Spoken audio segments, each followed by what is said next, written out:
Good morning बच्चों। आज का जो टॉपिक है या आज का जो क्वेश्चन है आपने थंबनेल पे देख ही लिया होगा।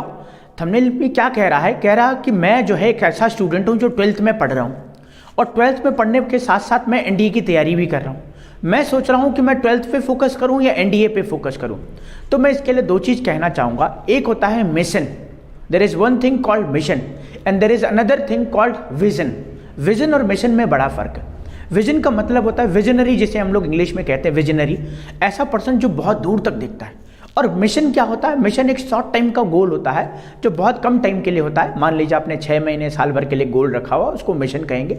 और अगर आप बहुत दूर तक देख पाते हैं कि आगे आने वाले 5 साल 10 सालों में क्या होने वाला है, उसको हम लोग विजन कहेंगे। जैसे मैं एग्जांपल देता हूँ, गूगल एडवर्ड का नाम आपने सुना होगा। गूगल एडवर्ड जो है मुझे लगता है 2006 या 2008 में आया था और 2006 और 2008 में उसने ये सोच लिया था कि आगे आने वाला जो मार्केट है वो मार्केटिंग का होने वाला है। तो 2006 और 2008 से उसने अपने गूगल एडसेंस पे काम किया और आज 2022 चल रहा है। आज उसकी कम से कम 50 लाख से ज़्यादा वेबसाइट और अपने बहुत सारे प्लेटफॉर्म हैं जिन पे वो ऐड वगैरह चलाता है। तो ये उसने 2008 में ही चेक कर लिया था, जिस पे हम लोग गूगल वगैरह में हम लोग ऐड देखते हैं। तो ये जो है विजनरी है, इनको हम लोग कहेंगे कि वो पहले से ही देख पाते हैं। एक और एग्जाम्पल लूँगा मैं एलॉन मस्क का।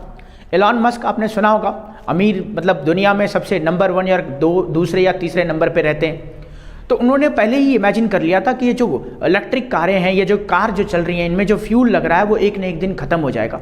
तो उन्होंने तभी से इस काम पे इस फील्ड में काम करना स्टार्ट कर दिया था और आज उनकी मोनोपोली है। टेस्ला के नाम से आपने कार सुनी होगी। तो ये होता है विजन और मिशन होता है आप सिर्फ थोड़ा ही देख पा रहे हैं। तो अब आते हैं वापस उस सवाल के ऊपर कि भाई 12th करें या एनडीए। तो 12th एक शॉर्ट टर्म गोल है जिसे हम लोग मिशन कह सकते हैं, लेकिन एनडीए की तरफ बात करें तो वो विजन है आपका। तो मैं ये मानूंगा या मैं ये ओपिनियन देता हूँ, आप लोगों को सजेस्ट करता हूँ कि आप एनडीए पे ज़्यादा फोकस करें बजाय कि 12th के। क्योंकि 12th आप अभी गूगल पे सर्च करेंगे अगर कि सीबीएसई, ज़्यादातर बच्चे सीबीएसई वाले होते हैं, कि 12th के जो बच्चे हैं जो सीबीएसई का एग्ज़ाम दे रहे हैं उनमें आप फेल का परसेंटेज देखना या पास का जो परसेंटेज देखना कि हर साल कितने बच्चे पास होते हैं। तो आप पाएंगे 90 से 95% के बीच में ऐसे बच्चे हैं जो पास हो रहे हैं। तो आपको क्या लगता है कि आप पास नहीं हो पाएंगे? और अगर आपको ऐसा लगता है कि आप पास नहीं हो पाएंगे तो मुझे लगता है आप गलत फील्ड में आ चुके हैं। फिर आपको किसी दूसरे एग्जाम की तैयारी करनी चाहिए। आपको ये देखना पड़ेगा कि मैं पास होऊंगा, बहुत अच्छे मार्क्स से होऊंगा और मुझे तैयारी जारी रखनी है। वो न सिर्फ आपके 12th में हेल्प करेगी बल्कि आपके एनडीए के लिए भी हेल्प करेगी। तो 12th पे आप अपना 40 और 60% डिवाइड कर सकते हैं। 40% 12th और 60% एनडीए। और इवन देखा जाए जीएस की बात करूं, मैथ्स की बात करूं, इंग्लिश की बात करूं, ये कुछ ना कुछ सिमिलर है आपके एनडीए के एग्जाम से। तो अगर आप बहुत अच्छे से पढ़ते हैं तो ना ही आपको 12th में हेल्प मिलेगी बल्कि आपको एनडीए क्लियर करने के लिए भी क्या मिलेगा? बहुत बड़ा हेल्प मिलेगा। एक और एग्जाम्पल मैं रखना चाहूँगा।